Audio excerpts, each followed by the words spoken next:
सत्याची जाण हीच आमची शान या तत्वावर चालणाऱ्या जी अविरत इंटरनेट न्यूज मध्ये मी नीलम चौधरी आपले स्वागत करते। तर आता पाहू सविस्तर घडामोडी। कल्याण डोंबिवलीचे पाणी महागणार, स्थायी समितीमध्ये होणार निर्णय। कल्याण डोंबिवली महापालिका प्रशासनाने पाणी बिलात तब्बल 40 रुपयांपर्यंत दरवाढ करण्याचा प्रस्ताव शनिवारच्या स्थायी समितीच्या पटलावर ठेवला आहे। अवघ्या 7 महिन्यांवर पालिकेची निवडणूक होणार आहे, त्यामुळे पाणी बिलाची दरवाढ लादून सत्ताधारी शिवसेना भाजप कल्याण डोंबिवलीकरांची नाराजी ओढून घेणार का, असाच प्रश्न या निमित्त उपस्थित होत आहे। महापालिकेचा पाणी पुरवठा प्रकल्प तसेच आस्थापनावरील खर्चात मोठ्या प्रमाणात वाढ झाली आहे।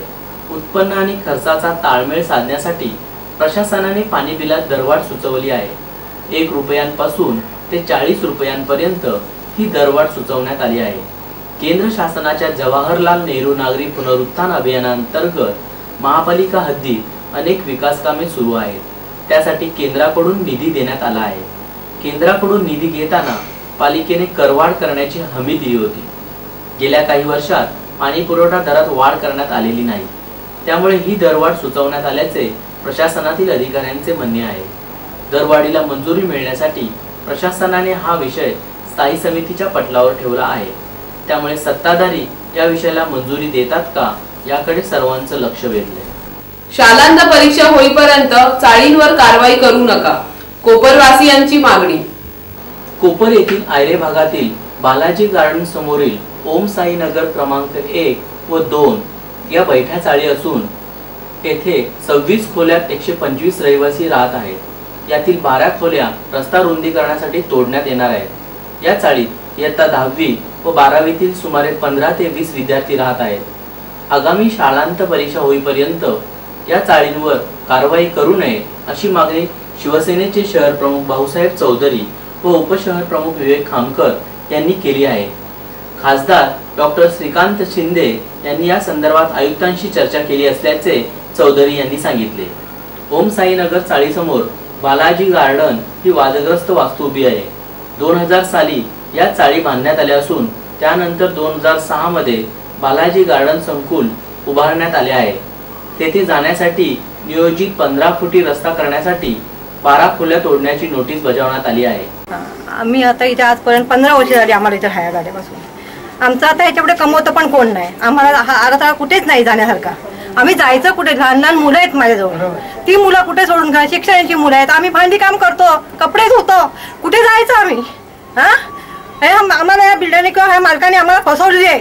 अर्थात आम्हाला नोटीस सही करून देतो, कागदपत्र करून देतो, आजपर्यंत कागदपत्र करून दिलेले नाही आम्हाला। आणि ह्याची तर्क तुम्ही करायचं आमच्याबरोबर, ह्याचे आमचं काय झालं ते तुम्ही जबाबदार आहेत। या संदर्भात शहर प्रमुख भाऊसाहेब चौधरी व उपशहर प्रमुख विवेक खामकर यांनी प्रत्यक्ष पाहणी केली। लवकरच इयत्ता 12वी व 10वीच्या परीक्षा होत असल्याने सुमारे 25 विद्यार्थी परीक्षेला बसणार आहेत। खोल्या तोडल्यास विद्यार्थ्यांचे शैक्षणिक नुकसान होणार आहे, त्यामुळे सध्या परीक्षेपर्यंत कारवाई करण्यात येऊ नये अशी मागणी त्यांनी आयुक्तांकडे केली आहे। ओम साईनगर चाळ आयरे गाव येथे बालाजी गार्डन समोर आम्ही ते 2000 सालापासून राहत आहोत। या ठिकाणी आम्ही वीज बिल, पाणी बिल, टॅक्स वगैरे सगळं नियमित भरत आलेलो आहोत। जे राहणारे सगळे माणसं आहेत, जवळजवळ 150-150 कुटुंब या ठिकाणी एकत्र कुटुंब राहत आहेत। सामंजस्याने राहते, सगळे मराठी लोक या ठिकाणी आहेत, नोकरदार वर्ग या ठिकाणी काम करत आहे। तरी देखील आता आम्हाला महापालिकेकडून तोडकामाची नोटीस आलेली आहे। आमचं म्हणणं एवढंच आहे की आम्ही इतक्या 15 वर्षापेक्षाही जुने इथे रहिवासी आहोत, तरी देखील आम्हाला एक नोटीसचं कारण देऊन बाहेर म्हणजे तोडण्याचा प्रक्रिया त्यांची चालवलेली आहे। ह्या वस्तीमध्ये जवळ 10वी आणि 12वी वाले बरेच विद्यार्थी 15-23 परीक्षेला आता या पुढच्या महिन्यात येणाऱ्या परीक्षेला बसणार आहेत, तर त्यांची त्यामुळे भरपूर गैरसोय होईल, तर त्याचा त्यांनी महापालिकेने सामंजस्याने विचार करावा। जी अविरतचे संपादक संदीप सामंत यांचा वाढदिवस साजरा। जी अविरत इंटरनेट न्यूज चॅनलचे संपादक संदीप सामंत यांचा वाढदिवस जी अविरतच्या स्टुडिओमध्ये केक कापून मोठ्या उत्साहात साजरा करण्यात आला। यावेळी बालकांना चॉकलेटचे वाटप करण्यात आले। सर्वच पत्रकारांनी सामंत यांना वाढदिवसाच्या शुभेच्छा दिल्या। संत रोहिदास जयंती उत्साहात साजरी। संत रोहिदास यांच्या जयंतीनिमित्त कल्याण पश्चिम येथील रोहिदास ज्ञाती समाज संस्थेतर्फे विविध सांस्कृतिक कार्यक्रमाचे आयोजन करण्यात आले होते। विविध क्षेत्रात आपली यशस्वी छाप उमटविणाऱ्या कर्तृत्ववान व्यक्तींचा मान्यवरांच्या हस्ते सन्मान करण्यात आला। यावेळी सदाबहार हिंदी मराठी गीतांचा कार्यक्रमही पार पडला। या कार्यक्रमाचे नियोजन रोहिदास ज्ञाती समाज संस्थेचे स्वप्नील सातवे, योगेश रोकडे, सचिन भोईर, महेश भोईर यांनी केले होते। टिटवाळा बेकायदा बांधकामावर केडीएमसीचा हातोडा।